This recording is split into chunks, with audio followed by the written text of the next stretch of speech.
नमस्कार, जय हिंद। स्वागत है आपका एक बार फिर अपने यूट्यूब चैनल अपनी नौकरी में। दोस्तों, इस वीडियो में हम लेकर आए हैं 19 मार्च फर्स्ट शिफ्ट में हुए पटवारी पेपर के एनालिसिस को। इसमें पूछे गए महत्वपूर्ण प्रश्नों को, तो वीडियो को अंत तक देखिए। जो भी प्रश्न अभी तक प्राप्त हो चुके हैं इस वीडियो में हम डिस्कस करने वाले हैं, और जो क्वेश्चन बाद में प्राप्त होंगे सेकंड शिफ्ट का जब वीडियो डालेंगे तो उसमें आपको बताए जाएंगे।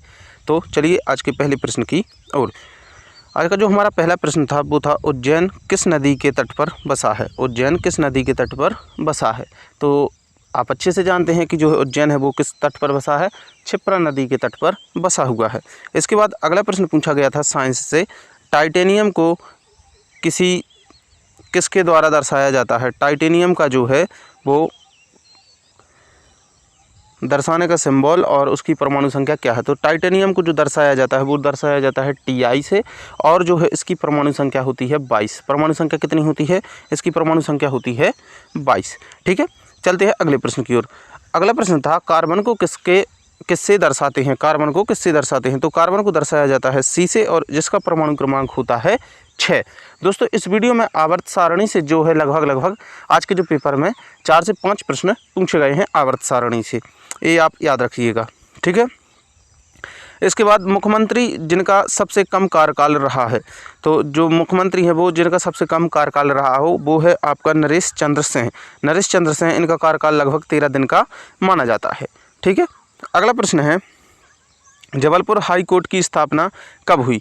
तो जबलपुर हाई कोर्ट जो है उसकी स्थापना हुई थी 1956 में। कब हुई थी जबलपुर हाई कोर्ट की स्थापना, 1956 में। इसके बाद अगला प्रश्न था, दूषित पानी को पीने से कौन सी बीमारी होती है। दूषित पानी को पीने से कौन सी बीमारी होती है।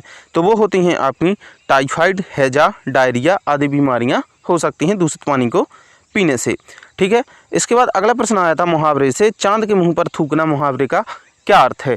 तो चांद के मुंह पर थूकना मुहावरे का अर्थ है किसी महान व्यक्ति पर कलंक लगाना।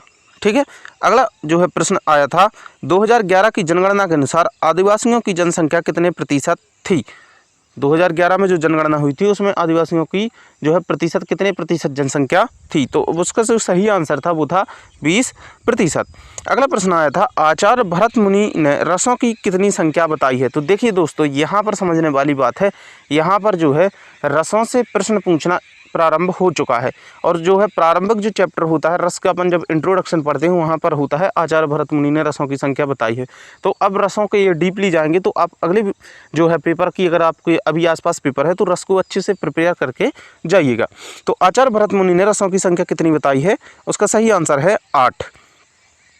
अगला प्रश्न है, अमेरिका के किस वैज्ञानिक ने माउस की खोज की थी। अमेरिका के किस वैज्ञानिक ने माउस की खोज की थी। तो डगलस कार्ल एंगलबर्ट ने जो है माउस की खोज की थी, जो अमेरिकी मनोवैज्ञानिक थे।